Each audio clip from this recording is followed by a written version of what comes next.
Бисмиллах, вассаляту вассаляму аля расулиллях. Первый раздел. Доказательства существования сглаза из Священного Корана. Всевышний Аллах сказал. Он сказал: «Сыновья мои, не входите через одни ворота, а войдите через разные. Я ничем не смогу помочь вам вопреки воле Аллаха. Решение принимает только Аллах. На Него одного я уповаю, и пусть только на Него уповают уповающие». Они вошли так, как им велел Отец. Он ничем не мог помочь им вопреки воле Аллаха, но таким было желание Якуба, который он удовлетворил. Воистину, он обладал знанием, поскольку мы научили его, но большая часть людей не знает этого.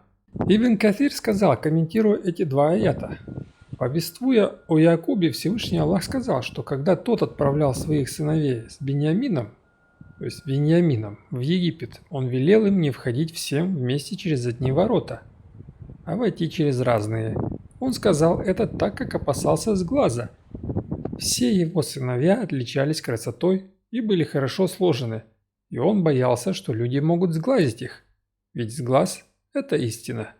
А его слова «я ничем не смогу помочь вам вопреки воле Аллаха» означают, что эта мера предосторожности не могла изменить предопределение Аллаха.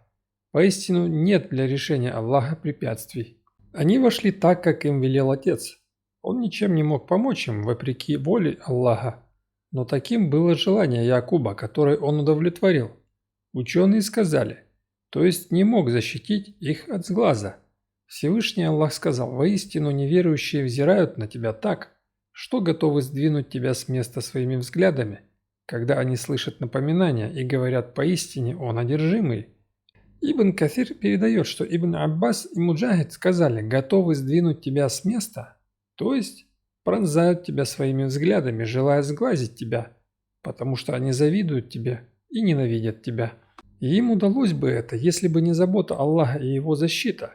В этом аяте содержится доказательство того, что сглаз – истина, и что он действует на людей по воле Аллаха, о чем также говорится в многочисленных хадисах. Доказательство существования сглаза из сунны.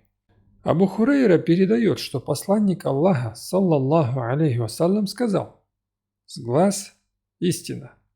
Аиша, да будет доволен ею Аллах, передает, что пророк, саллаллаху алейхи вассалям, сказал: «Просите у Аллаха защиты от сглаза, ибо поистине сглаз – истина». Ибн Аббас передает, что посланник Аллаха, да благословит его Аллах и приветствует, сказал: «Сглаз – истина, и если бы существовала вещь, способная состязаться с предопределением кадар, то это был бы сглаз. Поэтому, когда вас попросят совершить омовение для вашего брата-мусульманина, которого постиг сглаз, то удовлетворите просьбу и совершите омовение для него, то есть чтобы ему омыться этой водой и сглаз ушел». Асма бин Умейс, да будет доволен ею Аллах, спросила: «О посланник Аллаха, поистину сыновья Джафара часто постигают сглаз. Попросить ли мне, чтобы им прочли заговор, рукью?» Он сказал: «Да». Если бы существовала вещь, способная состязаться с предопределением, это был бы сглаз. Абу Зар передает, что посланник Аллаха, да благословит его Аллах и приветствует, сказал: «Поистине сглаз доводит человека до того, что он взбирается на высокую вершину и бросается с нее».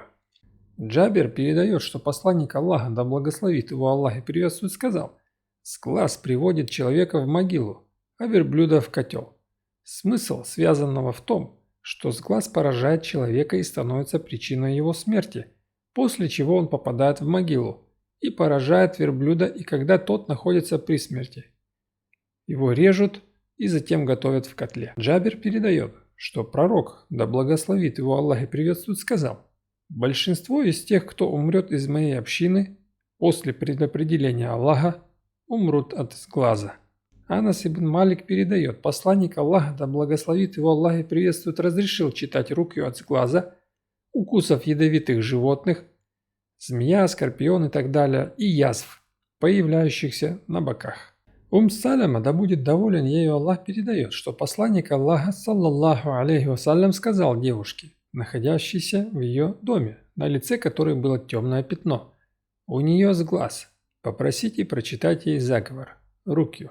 Джабир передает, что посланник Аллаха, саллаллаху алейхи вассалям, разрешил семейству Хазма читать заговор рукью от змей.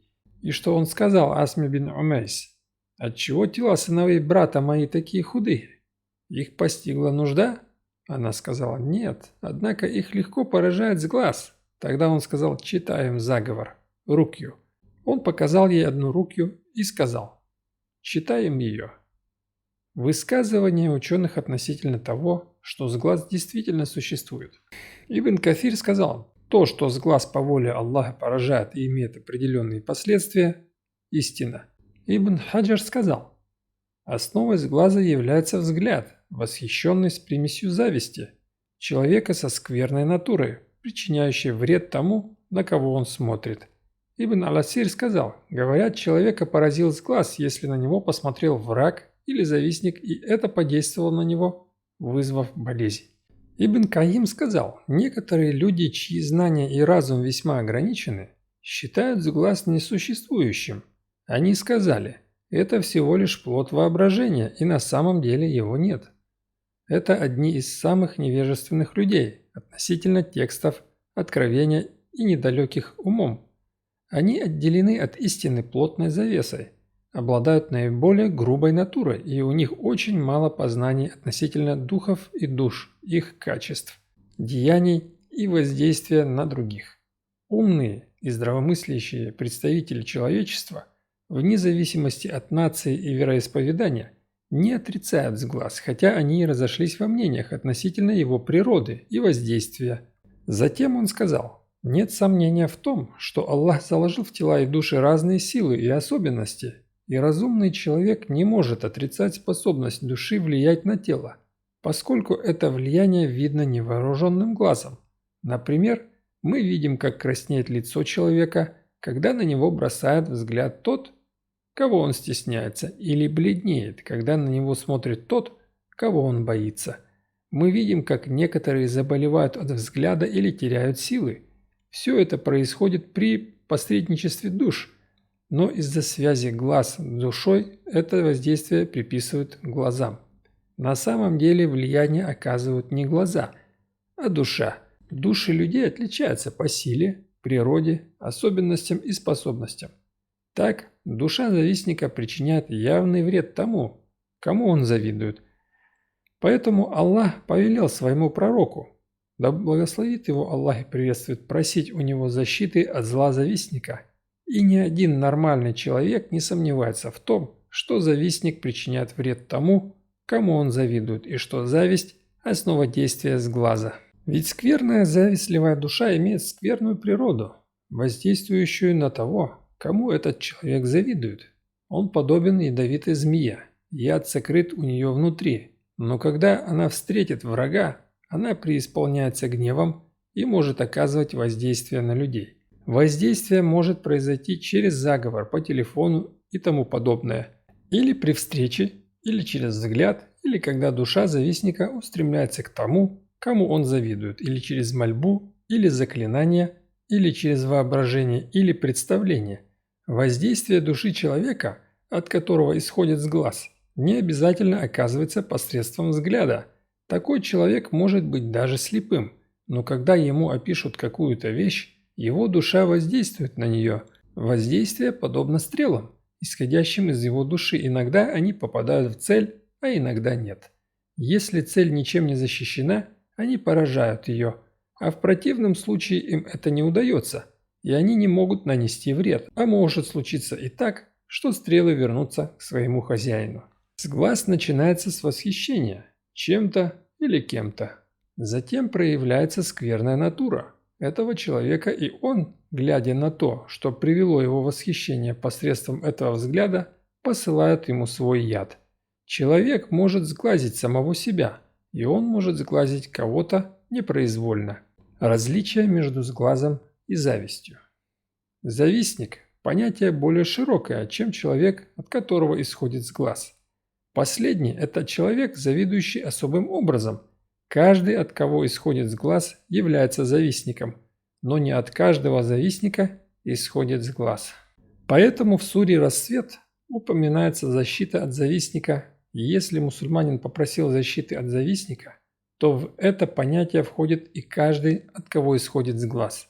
Это еще одно доказательство того, что Коран всеобъемлющ и является чудом красноречия. Зависть рождается неприязнью, ненавистью и желанием того, чтобы кто-то лишился определенного блага, а причиной сглаза становится восхищение и превознесение. Зависть и сглаз имеют сходные последствия. Оба являются причиной нанесения вреда тому, кому завидуют, и тому, кого сглазили. Однако они различны с точки зрения их источников. Источником зависти является жгучая зависть, убежденность в том, что у того, кому завидуют, слишком много благ, и желание, чтобы он этих благ лишился. А источником сглаза является вспышка во взгляде. Поэтому сглаз может поразить то, чему человек не завидует – неодушевленные предметы, животных, посевы или имущество. Человек может сглазить сам себя. Он смотрит восхищенным и пристальным взглядом, а в это время его душа изменяется особым образом и оказывает воздействие на того, кто подвергается сглазу. Завистник может позавидовать и тому, что только должно появиться или произойти, а тот, от кого исходит сглаз, может сглазить лишь то, что уже существует. Человек не завидует самому себе и своему имуществу, и вместе с тем он может сглазить себя и свое имущество. Зависть может исходить только от злобной, скверной души, тогда как сглаз может исходить и от человека праведного, когда что-то понравилось ему и вызвало у него восхищение, хотя он и не желает исчезновения этого блага. Это произошло с Амиром ибн Рабиа. Он сглазил Сахля ибн Хунейфа, и это несмотря на то, что Амир был в числе первых принявших ислам и участников битвы при Бадре. Среди тех, кто считал сглаз и зависть разными явлениями, был Ибн аль-Джаузи, Ибн аль-Каим, Ибн Хаджар, Ан-Навави и другие, да помилует их всех Аллах. Желательно, чтобы мусульманин, увидев нечто понравившееся ему и вызывающее у него восхищение, призвал на эту вещь благословение Аллаха, независимо от того, кому она принадлежит. Сахль ибн Хунейф передает, что пророк, да благословит его Аллах и приветствует, сказал: «Почему же ты не призвал на него благословения?» Когда человек призывает благословление на что-то и просит Всевышнего сделать эту вещь благодатной, это препятствует сглазу. В следующей серии мы поговорим о том, как джинны могут сглазить людей и лечение сглаза.